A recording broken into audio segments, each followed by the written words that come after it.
అంతట్లో మనల్ని కాచి కాపాడినటువంటి దేవాది దేవునికి మొదటిగా వేలాది స్తుతులు స్తోత్రాలు చెల్లించుకుంటూ, అలాగే కూడి వచ్చిన మీ అందరికి కూడా దేవుని పేట వందనాలు చెల్లించుకుంటున్నాను. మరి గడిచినటువంటి దినముల్లో మన ఏళ్ల దేవుడు అద్భుతమైనటువంటి ఎన్నో ఆశ్చర్యకార్యాలు జరిగిస్తూ ఉంటాడు దేవుడు. మనం ఎప్పుడు కూడా ఆయన వెన్నంటి మనం నిలవబడాలి. ఎప్పుడు కూడా మనం దేవునితో కలిసి నడవాలి, దేవుని యొద్దకు మనము పరిగెట్టాలి. కాబట్టి దేవుని యొక్క కృప, దేవుని యొక్క కృపాబాహుళ్యము, ఆయన హస్తాలు మన మీద ఉండులాగున నిరంతరము కూడా మనము దేవుని యొద్దకు పరిగెత్తులాగున మనం ఎన్నడూ కూడా మన ప్రార్థనలో మన పరిస్థితులను బట్టి మనం ప్రార్థన చేసుకోవాలి. ప్రభువా, నేను ఎప్పుడు కూడా నీ యొద్ద ఉండులాగున ప్రభువా నన్ను దీవించు అని మనం ప్రార్థన చేసుకోవాలి. ఎందుకంటే అపవాది ఏం చేస్తూ ఉంటాడంటే,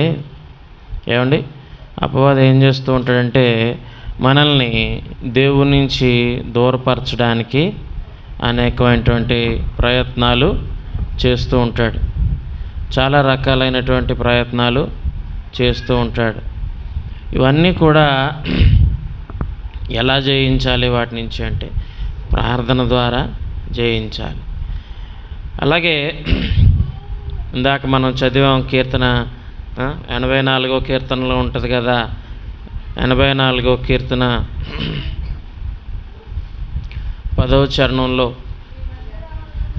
నీ మందిర ఆవరణములో ఒక దినము గడుపుట 1000 దినముల కంటే శ్రేష్టము, భక్తిహీనుల గుడారంలో నివసించుట కంటే నా దేవుని మందిర ద్వారమునొద్ద నుండుట నాకు ఇష్టము అన్నాడు. కాబట్టి మన నడక అవ్వచ్చు, మన పరుగు అవ్వచ్చు, దేవుని వద్దకే అవ్వాలి. అర్థమవుతుందా?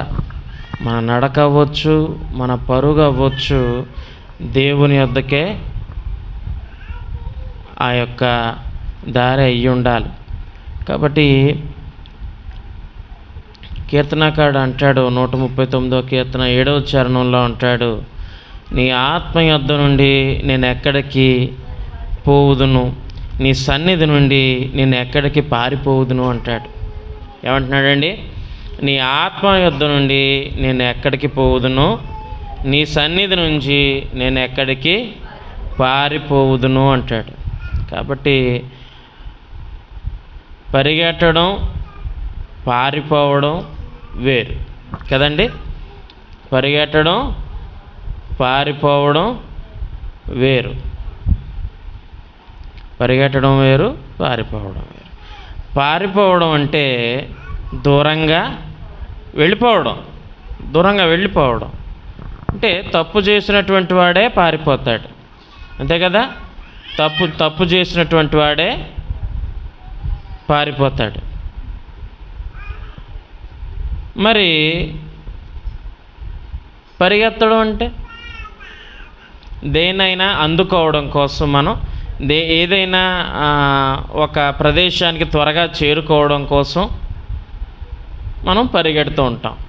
పారిపోవడానికి పరిగెత్తడానికి ఉన్న తేడా అది. ఇప్పుడు మనం ఏమని ప్రశ్నించుకోవాలంటే, మనం పారిపోతున్నామా, పరిగెడుతున్నామా? మనం పారిపోతున్నామా, పరిగెడుతున్నామా? ఇలాగ మనం ప్రశ్న వేసుకోవాలి. అర్థమైందండి? మనం పారిపోతున్నామా, పరిగెడుతున్నామా? అంటే పారిపోయేటువంటి స్థితిలో ఉన్నానా, లేక పరిగెట్టేటువంటి స్థితిలో ఉన్నానా అని మనమే ప్రశ్న వేసుకోవాలి. ఎందుకంటే మనల్ని మనమే అడగాలి ప్రశ్న. ఎవరో వచ్చి మనల్ని అడిగితే మనం సమాధానము చెప్పం. ఎందుకంటే మనకే ప్రశ్న వేసుకుంటే ఆ ప్రశ్నకి సమాధానం ఎవరి దగ్గర ఉంటుంది? మన దగ్గరే ఉంటుంది. ఏమండి? ఆ ప్రశ్నకి సమాధానం మన దగ్గరే ఉంటుంది. కాబట్టి ఎప్పుడు కూడా నేను అదే అంటాను, ఎప్పుడు కూడా మనల్ని మనమే ప్రశ్న వేసుకోవాలి. మొదటగా మనం ఒకసారి చూస్తే దేవుని కార్యాలకు వ్యతిరేకంగా పరిగెత్తేటువంటి వారిని చూద్దాం, అంటే పారిపోయేటువంటి వారిని చూద్దాం. ఏమండి? మొదటగా యోనాని చూద్దాం. ఏమండి? యోనాని చూద్దాం. ఈ యోనా ఈయన ప్రవక్తే, చిన్న ప్రవక్త. ఏమండి? ఈయన కూడా ఒక ప్రవక్తే, ఒక చిన్న ప్రవక్త. ఈయన యోనా గ్రంథము 1వ అధ్యాయము 3వ వచనం. అయితే యెహోవా సన్నిధిలో నుండి తర్షీషు పట్టణమునకు పారిపోవలెనని చెప్పమ్మా.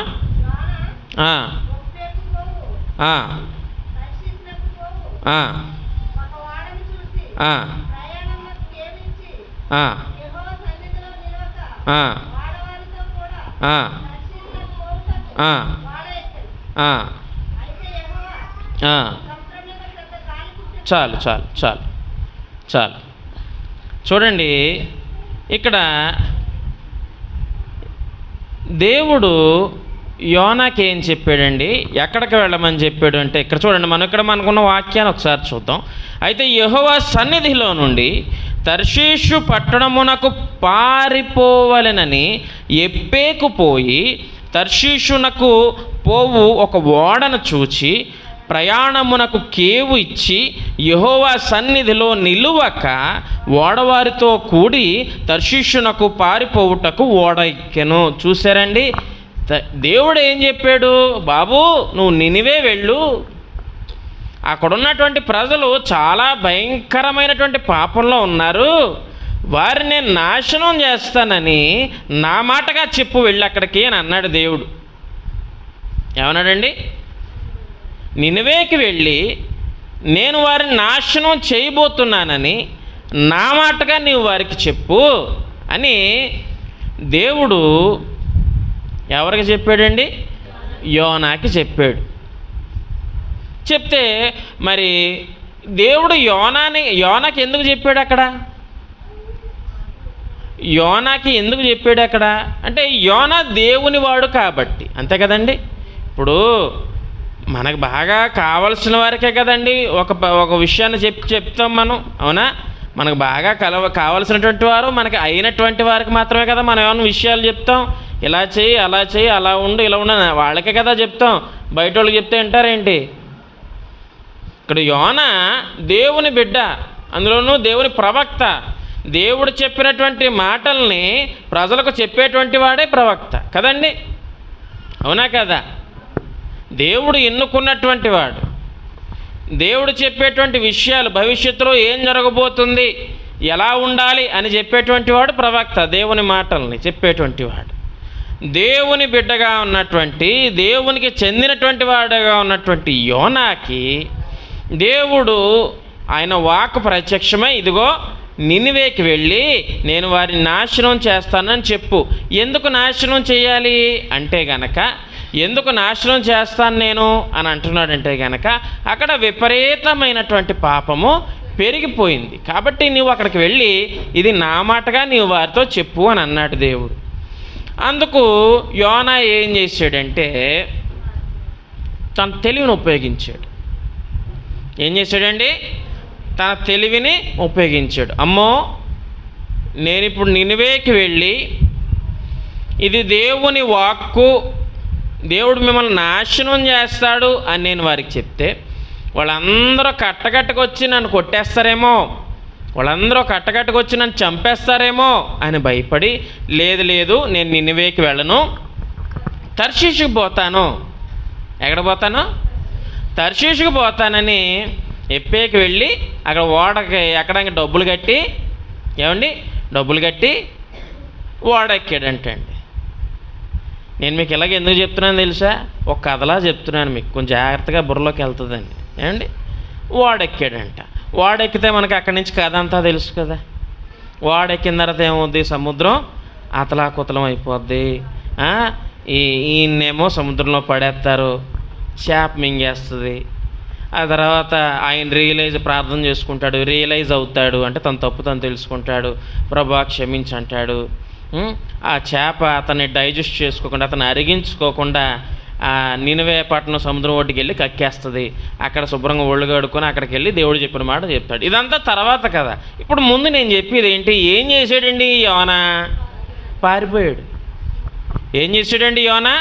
పారిపోయాడు. ఈవేళ అనేక మంది దేవుని యొద్ద నుండి పారిపోతున్నారు. అనేక మంది దేవుని యొద్ద నుంచి పారిపోయేటువంటి స్థితిలో ఉన్నారు.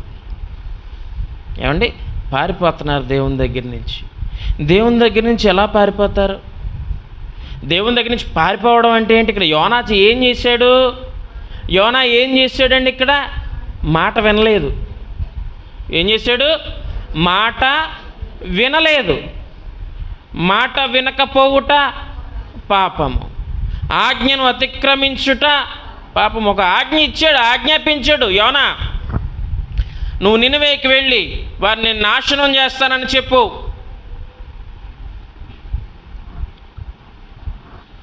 నినవేకి వెళ్ళి నేను వారిని నాశనం చేస్తానని చెప్పు, ఇది నా ఆజ్ఞ, చెప్పు యోనా అంటే, యోనా ఏం చేశాడండి?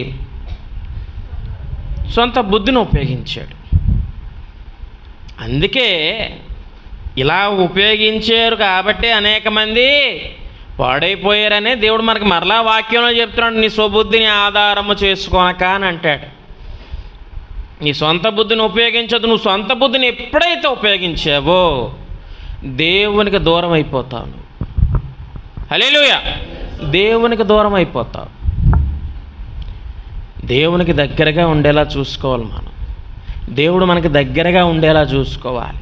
మనం దేవునికి దగ్గరగా ఉండేలాగా ఉండాలి. మన పరుగు దేవుని వైపు ఉండాలి. అంతేగాని దేవుని నుంచి దూరంగా పారిపోకూడదండి. దేవుని నుంచి దూరంగా పారిపోకూడదు. శిక్షించాడా లేదా? అక్కడ దేవుడు శిక్షించాడా లేదా? శిక్షించాడు. నిద్ర లేదు, తిండి లేదు, ఓ పక్కన భయం మనసులో, పాతాళంలోనేమో భయపడిపోతున్నాడు.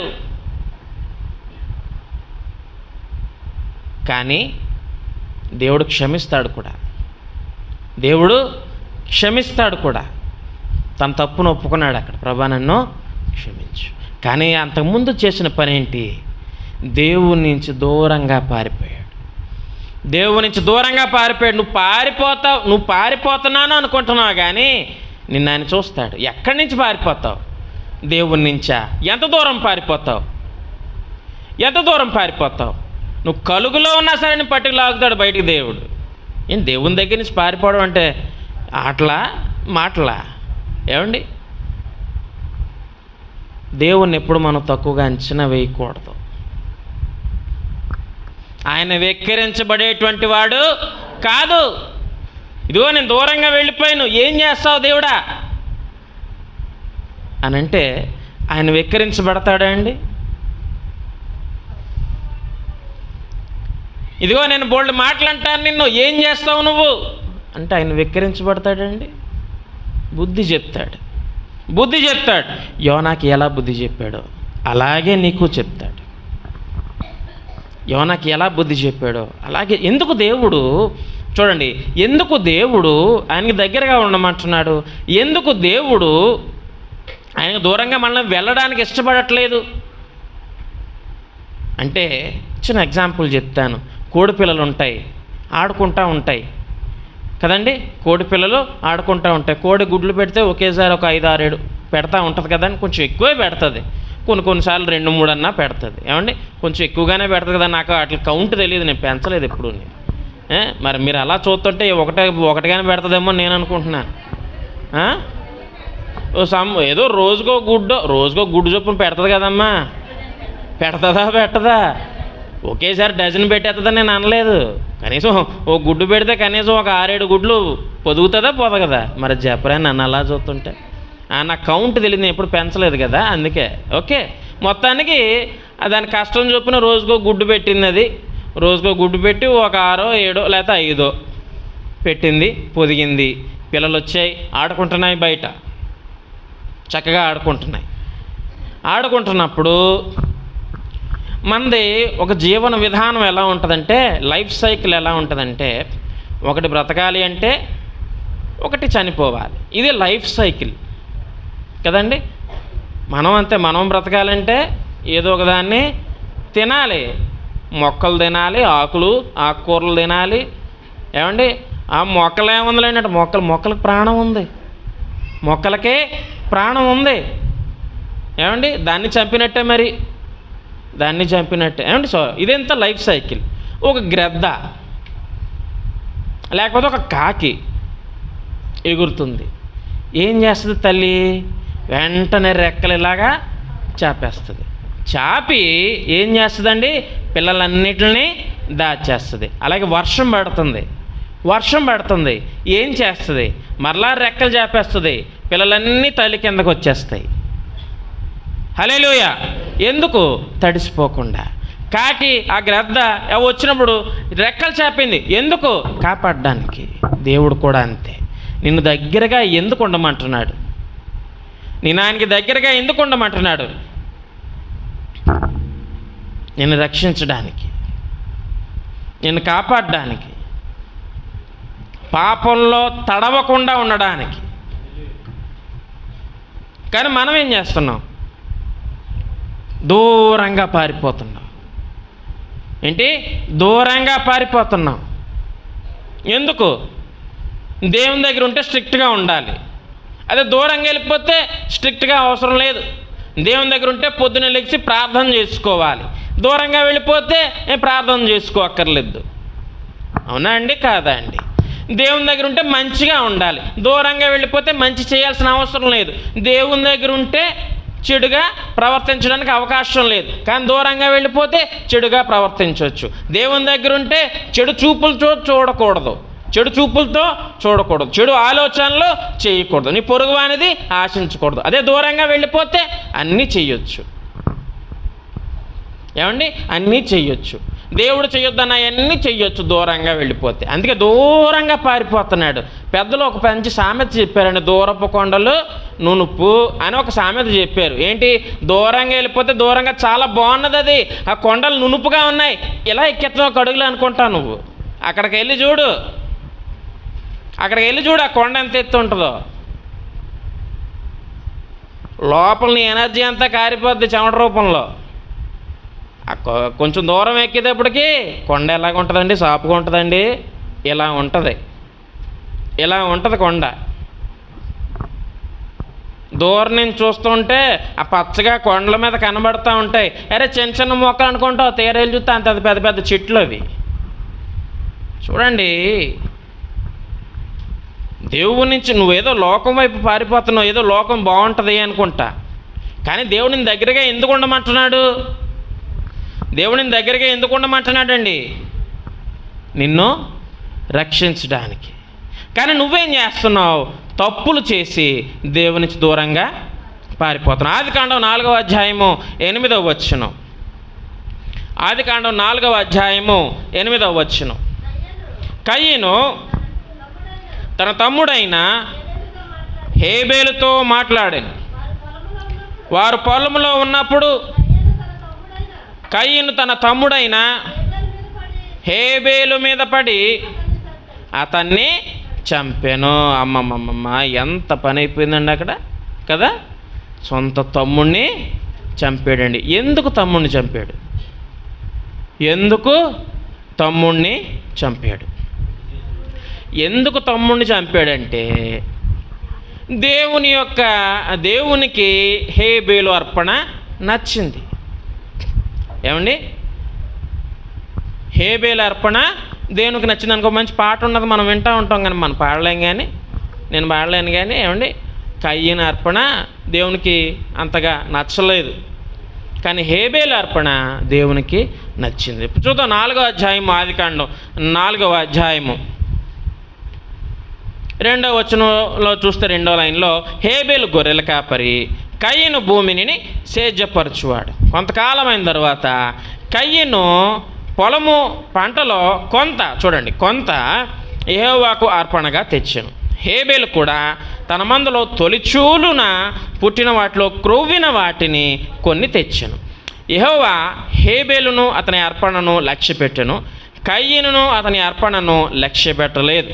కాబట్టి కయ్యనుకు మిక్కిలి కోపం వచ్చి అతడు తన ముఖమును చిన్నబుచ్చుకొనగా, యెహోవా కయ్యనితో, నీకు కోపమేలా? ముఖము చిన్నబుచ్చుకుని ఉన్నావేమి? నీవు సత్క్రియ చేసిన ఎడల తలనెత్తుకొనవా? సత్క్రియ చేయని ఎడల వాకిట పాపము పొంచియుండును. అర్థమైందండి? హల్లెలూయా, హల్లెలూయా. ఇక్కడ దేవుడు చాలా క్లియర్గా చెప్పాడండి మనకి కదండి. దేవుడు చాలా క్లియర్గా చెప్పాడు. చెప్పిన తర్వాత మనం ఏం చేయాలి? దేవుడు ఎప్పుడు కూడా చాలా క్లియర్గా మనకు అర్థమయ్యేలాగా చెప్తాడండి ఎప్పుడు కూడా. కాకపోతే మనం ఏం చేస్తామంటే, మనకి ఇది ఉంది కదండి, సొంత బుద్ధి ఉంది కదా, దాన్ని ఉపయోగించుకొని దాన్ని వక్రంగా ఆలోచిస్తాం అనమాట. అందుకే వంకర బుద్ధి గలవాళ్ళు అనేక మంది తయారయ్యారు ఈ రోజుల్లో. సొంత బుద్ధిని ఉపయోగించుకుంటే అన్నీ వక్రంగానే ఉంటాయి. మాటలు, నడక కూడా, పరుగు కూడా వక్రంగానే ఉంటుంది. అవునా కదా? సరే, చెప్తాను చూడండి. ఇప్పుడు కయ్యను అర్పణని దేవుడు లక్ష్య పెట్టలేదు, హేబేలు అర్పణని దేవుడు లక్ష్య పెట్టాడు. ఇక్కడ కయ్యను చేసినటువంటి తప్పు ఏంటి అంటే కనుక, ఏమండి, దేవునికి కొంత ఇచ్చాడు. దేవునికి ఇవ్వవలసింది ఇవ్వలేదు, ఆ కొంత ఇచ్చాడు. హేబేలు అలా కాదు, బాగా క్రొవ్విన దాన్ని, క్రొవ్విన వాటిని దేవునికి అర్పణగా ఇచ్చాడు. దానివలన దేవుడు కయ్యను అర్పణని లక్ష్య పెట్టలేదు, హేబేలు అర్పణని లక్ష్య పెట్టాడు. అందుకు కోపం వచ్చేసింది కయ్యనికి. తప్పు చేసింది నువ్వు, ఏమండి, తప్పు చేసింది నువ్వు, మళ్ళీ దేవుడి మీద అలుగుతావా? ఇదేమన్నా న్యాయంగా ఉందండి? తప్పు చేసింది నువ్వు, మళ్ళీ దేవుని మీద అలుగుతున్నావు. ఇదేమన్నా బాగుందా? అసలు ఇదేమన్నా బాగుందండి? అందుకే దేవుడు అన్న, నువ్వు సత్క్రియ చేస్తే తలెత్తుకుంటావు, నువ్వు సత్క్రియ చేయకపోతే పాపం నీ వాకిట ఉంటుందని చెప్పాడు ఆయన. అది కూడా వినిపించుకోలేదు కయ్యను. ఏం చేశాడు? తన తమ్ముడు మీద పడి చంపి పారిపోయాడు. ఏంటండి? తన తమ్ముడిని చంపి పారిపోయాడు. పారిపోయిన తర్వాత హేబేలు ఎక్కడ ఉన్నాడు అని దేవుడు అడిగాడు. నేనన్నా కాపలా ఉన్నానా హేబేలుకి అని అన్న. దేవుడిని ఎంత మాట అన్నాడండి? మానవుడికి ఎంత తలపోగరండి, ఏమండి, ఎంత తలపోగరో! తప్పు చేసింది కాకుండా, చంపింది కాకుండా, దేవునికి ఇవ్వాల్సిన దేవునికి ఇవ్వడం మానేసి తన తమ్ముడిని చంపేసి దూరంగా పారిపోయాడు. తప్పు చేస్తేనే దూరంగా పారిపోతావు నువ్వు. అర్థమవుతుందా? తప్పు చేస్తేనే దూరంగా పారిపోతావు. నువ్వు తప్పు చేయకపోతే పారిపోవాల్సిన అవసరం ఏముంది నీకు? దొంగడు ఎందుకు పరిగెడతాడండి పోలీసులను చూసి? దొంగడు పోలీసులను చూసి ఎందుకు పరిగెడతాడండి? దొంగతనం చేశాడు. దొంగతనం మంచి పనా? అదేమన్నా గవర్నమెంట్ ఉద్యోగమా? కాదే. మరి ఏంటది? చెడ్డ పని. ఒకడు కష్టించి సంపాదించుకున్న దాన్ని దొంగతనం చేసాడు, అది తప్పు, చట్టరీత్యా తప్పు. అందుకే పోలీసులు వస్తుంటే ఇటు పరిగెడతాడు. మనం కూడా అంతే, దేవుని దృష్టిలో తప్పు చేస్తున్నాం. దేవునికి చెందవలసినటువంటిది కానీ, లేకపోతే దేవుని దగ్గర మంచి పనులు కానీ చేయడం మానేసి, దేవుడు చెప్పిన పని కానీ చేయడం మానేసి పారిపోతున్నావు దూరంగా. తప్పు ఎవరిది? పారిపోతున్నావు, బాగుంది. పారిపోతూ మళ్ళీ తప్పుని దేవుడి మీద నెట్టేస్తావు. నీ వల్లే నేను ఇలా చేశాను, ఏంటి, నీ వల్లే నేను ఇలా చేశాను, నీ వల్లే నేను ఇలా ఉన్నా, నీ వల్లే నాకు ఏంటి, నీ వల్లే. దేవుడు నీకు అన్నీ ఇచ్చాడు, మంచి జ్ఞానం ఇచ్చాడు, ఆలోచించు. మంచి శక్తిని ఇచ్చాడు, ఆలోచించు. అన్నిటికన్నా ముఖ్యంగా నీలో జీవం ఇచ్చాడు, అది గుర్తుపెట్టుకో. హల్లెలూయా. అది మర్చిపోయి దేవుని దగ్గర నుంచి దూరంగా పారిపోతే తప్పు చేసిన వాడివే అవుతావు నువ్వు. అసలు దేవుని నుంచి దూరంగా పారిపోయే పని ఏంటి అసలు నీకు? అంతే కదండి. దేవుడి నుంచి పారిపోయే పని ఏంటి అసలు నీకు? దేవుడు ఎంతో క్లియర్గా చెప్తాడు. మనం దాన్ని వినిపించుకోం. ఎందుకు వినిపించుకోమంటే మనం బుర్రను ఉపయోగించేస్తాం అక్కడ. ఏమండి, మన బుర్రను ఉపయోగించి దేవునికి దూరంగా పారిపోతాం. నేను అదే అంటాను, గడిచినటువంటి రాత్రి చెప్పాను నేను. నిర్గమాకాండం 15:26 ఉంటుంది, దేవుని వాక్కు మీద శ్రద్ధ పెట్టాలి. ఏంటి? దేవుని వాక్కు మీద శ్రద్ధ పెట్టాలి. దేవుని వాక్కు మీద నువ్వు శ్రద్ధ పెడితే, దేవుడు చెప్పినట్లుగా నువ్వు నడుచుకుంటే నువ్వు పారిపోవాల్సినటువంటి అవసరం నీకు లేదు. పారిపోవాల్సినటువంటి అవసరం నీకు ఏమాత్రము కూడా లేదు. అసలు యోనా నువ్వెందుకు భయపడాలి? నినివే వాళ్ళకి నువ్వెందుకు భయపడాలి? అసలు భయపడే పని ఎందుకు వచ్చింది నీకు? నీ వెనకున్నటువంటి దేవుడు నేను రక్షించేటువంటి వాడు అని నువ్వు గమనించడం లేదా? నీ వెనకున్నటువంటి దేవుడు నిన్ను రక్షించేటువంటి వాడని నువ్వు అనుకోవడం లేదా? సైన్యములకు అధిపతి అయినటువంటి దేవుడని నువ్వు గ్రహించడం లేదా? నేను అదే అంటాను, మన బుర్రను ఉపయోగించేసి ఏం చేస్తామండి? మన బుర్రను ఉపయోగించి ఏం చేస్తాం? దేవుడు ఏం చేయగలడో మర్చిపోయి, దేవుడు ఏం చేయగలడో మర్చిపోయి, దేవుడు ఏమి చేయలేడు అనుకొని ఆయన నుంచి దూరంగా పారిపోయి పాపివైపోతున్నావు నువ్వు. ఏంటి? పాపివైపోతున్నావు నువ్వు. దేవుడి నుంచి దూరంగా పారిపోయి పాపివైపోతున్నావు. సామెతల గ్రంథంలో అందుకే అంటాడు జ్ఞాని అయినటువంటి సొలొమోను, సామెతల గ్రంథం 1:16 అంటాడు, కీడు చేయుటకై వారి పాదములు పరుగులెత్తును, నరహత్య చేయుటకై వారు త్వరపడుచుందురు అంటాడు. ఏంటండి? కీడు చేయుటకై వారి పాదములు పరిగెడుతున్నాయంట. ఏంటంట? కీడు చేయడానికి, నరహత్య చేయడానికి వారు త్వరపడుచున్నారంట. మార్కు సువార్త 14:10-11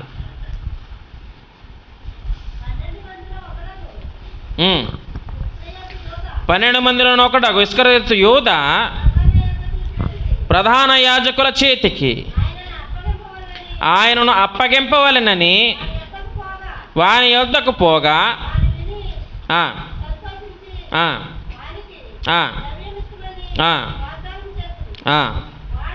వాడు తగిన సమయము కొరకు కనిపెట్టుచుండెను. చూసారండి? చూసారా? వాడి కళ్ళు మూసిపోయాయి. తన బుద్ధి ఉపయోగించడం వలన కళ్ళు మూసుకుపోయాయి. డబ్బు మీద ఆశ. ఆయన మెస్సియా అని తెలుసు వాడికి. ఏంటి? మెస్సియా. ఇప్పుడు అదంతా లేఖనం నెరవేరబడాలి కాబట్టి ఇదంతా జరిగింది. ఇదంతా జరిగింది లేఖనం నెరవేర్చబడాలి కాబట్టి. కొంతమంది అంటారు, అయ్యో ఇస్కరియోతు యూదాన్ని అనకండి, అలాగా పాపం కదా, లేఖనం నెరవేర్చబడాలి కదా, బలిపసిపోయాడు అంటారు. సరే, అయిపోయాడు కాదంటలేదు, కానీ ఇలా ఉండకూడదు అని అనడానికి ఇస్కరియోతు యూదా ఒక ఎగ్జాంపుల్. అర్థమవుతుందండి? ఒక ఎగ్జాంపుల్గా అతను నిలిచిపోయాడు అక్కడ. ధనం మీద ఆశ, డబ్బు కోసం పరిగెడతావు నువ్వు. దేవుణ్ణి వదిలేస్తావు, డబ్బు కోసం పరిగెడతావు. ఎంత దూరం పరిగెడతావు డబ్బు కోసం? ఏం డబ్బు ఉండిపోద్దండి ఎల్లకాలం? నిన్న నా జేబులో ఒక 500 ఉన్నాయి, ఈవేళ లేదు 500 నోటు. ఎందుకు? డబ్బు ఉంటుందా? ఖర్చు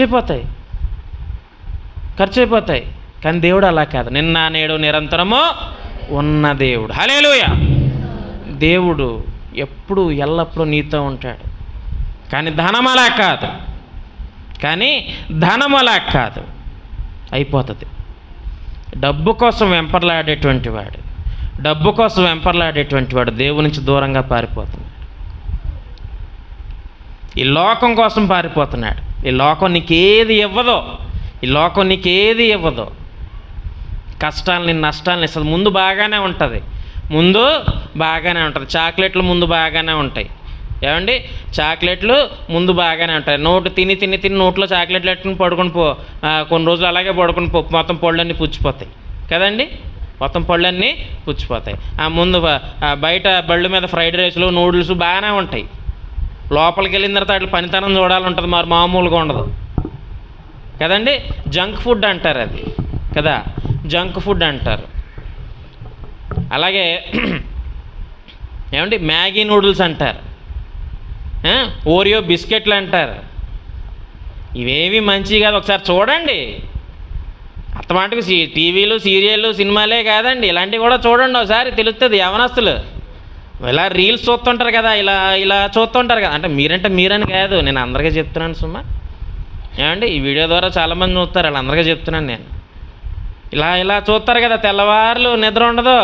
ఏమన్నా అంటే పాపం తల్లిదండ్రులు అనుకుంటారు, అమ్మ నా కొడుకు నా కూతురు ఎంత చదివేస్తుందమ్మ, తెల్లారులు నిద్ర ఉండలేను అంతగా చదివేస్తుంది అనుకుంటారు. కానీ ఆ ముసుగు వేసుకుని ఏం చేస్తుందో చూడరు. ఆ రీల్స్ చూస్తారు, రకరకాలు చేస్తారు. అంతే కదండి, అవునా కదా? వచ్చేసింది కదా మరి. ఇది ఇవ్వకపోతే రాద్ధాంతం అయిపోద్ది ఇంట్లోని. ఇది కొనకపోతే రాద్ధాంతమే. ఇది ఎందుకు కొనమని, నేను చదువుకోవాలి, అందులో బోల్డ్ వచ్చేస్తాయి, నేను చదువుకోవాలి, నాకు కాలేజీ నుంచి బోల్డ్ అవి పంపించేస్తారు చదువుకోవాలంటే ఇందులో చదువు తప్ప అన్నీ చేస్తారు. ఏం చేస్తారండి? చదువు తప్ప అన్నీ చేస్తారు. పాపం పాత గవర్నమెంట్ వాళ్ళు చదువుకోవడానికి ట్యాబ్లు ఇచ్చారండి. పాపం పిల్లలందరూ చదివేసుకొని ఉన్నతంగా అయిపోతారని పాపం ఇచ్చేస్తే. ఉన్నతంగా అయిపోవడం కాదండి, ఫ్రీ ఫైర్లు ఆడుకుంటున్నారు, అందులో సినిమాలు డౌన్లోడ్ చేసుకుంటున్నారబ్బా. దేవుడు కూడా అంతే, ఆయనకి దగ్గరగా ఉండమని ఎన్నో మంచి పనులు చెప్తున్నాడు ఆయన. మనకు నచ్చదు. దగ్గరగా ఉండి యేసు ప్రభు వారు ఎన్ని గొప్ప కార్యాలు చేశాడో యూదా చూశాడు. చనిపోయినటువంటి వారిని లేపడాన్ని చూశాడు, కుష్ఠవారిని బాగుపరచడం చూశాడు, పుట్టిగుడ్డు వాడిని బాగుపరచడం చూశాడు, ఎన్నో అద్భుత కార్యాలు చూశాడు. ఆ కొండ మీద ప్రసంగం చేస్తున్నప్పుడు కొన్ని వేల మందికి భోజనం పెట్టడం చూశాడు. ఆయన దేవుడు అని తెలుసు, కానీ డబ్బు కోసం కక్కుర్తి పడ్డాడు, డబ్బు మీద ఆశపడ్డాడు. డబ్బు ఎల్లకాలం ఉంటుందని అనుకున్నాడు. అదే డబ్బు కోసం ఆశపడి దేవుని విడిచిపెట్టి పరిగెట్టేటువంటి వారు అనేక మంది ఉన్నారు. డబ్బు కోసం ఆశపడి దేవుని విడిచిపెట్టి పరిగెత్తేటువంటి వారు అనేక మంది ఉన్నారు. దేవునికి విలువ ఇవ్వడం లేదండి ఈ రోజుల్లో. దేనికి ఇస్తున్నారండి? దేనికి ఇస్తున్నారండి విలువ? డబ్బుకి ఇస్తున్నారు. దేవునికి ఇస్తున్నామా విలువ? చెప్పండి, దేవునికి ఇస్తున్నారండి విలువ? అరే మాట్లాడరే, మీరని నేను అంటలేదండి, అనేక మంది ఉన్నారండి. ప్రపంచవ్యాప్తంగా క్రైస్తవులు అనేక మంది ఉన్నారు. దేవునికి ఇస్తున్నావా విలువ? ఓ క్రైస్తవుడా, దేవునికి ఇస్తున్నావా విలువ? లేదు, దేవుని నుంచి దూరంగా పారిపోతున్నావు. బాబు ఆదివారం చర్చికి రా బాబు అంటే ఏమొస్తాంలే, మరి బాప్తీసం తీసుకున్నావు కదమ్మా, రావాలి కదా అంటే వస్తానులే, ద్రాక్షరసం రొట్టి ఇచ్చినప్పుడు వస్తానులే. మరి మిగిలినప్పుడు నాకు పని ఉంది, సంపాదించుకోవద్దా నేను? ఏమంటే ఇలాగంటే కోపం వచ్చేద్దు కానండి ఎవరికన్నానే. నువ్వు కాలు చేయి పడిపోతే సంపాదించుకుంటావు నువ్వు? లేదు, దేవునికి ఇవ్వాల్సింది దేవునికి ఇచ్చేసేయి, ఆ సమయాన్ని దేవునికి ఇచ్చేయి. దేవుడు నిన్ను ఆ సోమవారం నుంచి శనివారం దాకా కష్టపడు వద్దన్నావు, ఆ ఒక్కరోజు నా కోసం కేటాయించిన దేవుడు అడుగుతున్నాడు ఇవ్వడానికే. సరే వస్తున్నావు, ఆ ఒక్కరోజు వస్తున్నావు, ఎప్పుడు వస్తున్నావు? ఏమండి ఎప్పుడు వస్తున్నావు? పాస్టర్ గారు ఆమెన్ వాక్యం చెప్పేసి ఆమెన్ అనగానే అలా ఎంటర్ అయ్యి అలా కూర్చుంటాం అన్నమాట కొంతమంది. ఏమండి కొంతమంది ఇది మరి అది దేవునికి దూరంగా పారిపోయినట్టు కాదా అండి? అది దేవునికి దూరంగా పారిపోయినట్టు కాదా అండి? అది దేవుని కార్యం అనగానే మొహం ఇలా దించేసుకుంటాం. ఎందుకు దించుకుంటావు అంటే నేను పిలుస్తారనా ఏంటి? దేవుడు పిలుస్తాడు, ఖచ్చితంగా పిలుస్తాడు. ఇప్పుడు కాకపోయినా ఎప్పుడైనా నేను పిలుస్తాడు. ఎందుకు అలా చేసావు అని పిలుస్తాడు. అప్పుడేం చేస్తావు? ఎక్కడ దాక్కుంటావు? దేవుని కార్యాల్లో పాల్గొనకుండా పారిపోయేటువంటి వారు అనేక మంది ఉన్నారు. దేవుని కార్యం అంటే మనకి చిన్న చూపా అండి? దేవుని కార్యంలో పాల్గొంటే మనం చిన్నబోతామండి? నేను చెప్పనా, అన్నిటికన్నా ఉత్తమమైనటువంటి కార్యం దేవుని కార్యం. నమ్మినటువంటి వారందరూ స్తోత్రం చెప్దామా? హల్లెలూయా. అన్నిటికన్నా ఉత్తమమైనటువంటి కార్యము దేవుని కార్యం. అది మర్చిపోయాడండి ఇస్కరియోతు యోధ. అది మర్చిపోయి ఆ రోకల కోసం ఆశపడి ఆయన్ని అప్పగించాడండి. అందుకే అంటాడు సామెతల గ్రంథంలో సొలొమోను, కీడు చేయడానికే వారి పాదాలు పరిగెడుతున్నాయంట. మంచి చేయడానికి రాదండి పాదం. ఒకడి మీద అబద్ధ సాక్ష్యం చెప్పడానికి వచ్చేద్ది పాదం. గబగబా వెళ్ళిపోయి చెప్పాలి. గబగబా వెళ్ళిపోయి ఆడి మీద అబద్ధ సాక్ష్యం చెప్పాలి. గబగబా నడుచుకుంటూ వెళ్ళిపోయి ఆడికి సంబంధించి నువ్వు తెచ్చేసుకోవాలి, ఆక్రమించాలి. అందుకోసం పరిగెడతాయండి నీ పాదాలు. దేవుని కోసం పరిగెట్టదే పాదం. దేవుని సువార్త చెప్పడం కోసం రాదే, ముందుకు ఒక అడుగు పడదే నీ పాదం. ఎందుకు రావు? దేవుడు అంటే అంత చులకనా? దేవుడంటే అంత చులకనా? నీ కాలు కింద ఉన్నాడా దేవుడు? మానవుడా? క్రైస్తవుడా? నీ పాదం కింద ఉన్నాడా దేవుడు? అలాగనుకున్నటువంటి వాడవైతే నువ్వు ఇప్పుడే నాశనం అయిపోతావు. నీ నాశనం నువ్వే కొని తెచ్చుకున్నటువంటి వాడు అవుతావు. అందుకే అంటాడు, అలాగా ఎవరైనా ఉన్నారనుకోండి, దేవునికి ప్రాధాన్యతనివ్వకుండా నువ్వు ప్రాధాన్యత ఇచ్చుకుని డబ్బు కోసం లోకం వెంబడి పరిగెడుతున్నావు కదా, నువ్వు గర్వాన్ని పట్టున్నావు. గర్వం తలకెక్కిపోయి ఉన్నావు. జాగ్రత్త సుమా. నాశనమునకు ముందు గర్వం నడుస్తుంది. నాశనమునకు ముందు గర్వం నడుస్తుంది. ఇస్కరియోతు యోధ చేసింది అదే. నాకే డబ్బులు ఉన్నాయి, నేను వెళ్ళిపోతాను, ఎలాగైనా వెళ్ళిపోతాను, అప్పగించేసి నా పని నేను చూసుకుంటాను, వెళ్ళిపోతాను. అతను బతికితే నాకేంటి, బతకపోతే నాకేంటి? అసలు బ్రతికితే నాకేంటి, బ్రతకపోతే నాకేంటి అని వెళ్ళిపోయాడండి అప్పగించేయడానికి. ఆ డబ్బులు తీసుకోవడానికి వెళ్ళిపోయాడు. ఆ డబ్బులు తీసుకోవడానికి వెళ్ళిపోయాడు, దేవుని యొక్క ప్రాణాన్ని తీయడానికి. ఈవేళ అనేక మంది దేవుని నుంచి దూరంగా పారిపోతున్నటువంటి వారు ఉన్నారు. దేవుని నుంచి దూరంగా పారిపోతున్నటువంటి వారు ఉన్నారు. యోనా పారిపోయాడు, కయీను పారిపోయాడు, ఇస్కరియోతు యోధ కూడా పారిపోయాడు. ఈవేళ మనం ఏం చేస్తున్నాం? దేవునికి దగ్గరగా పరిగెడుతున్నావా, దేవునికి దూరంగా పారిపోతున్నావా?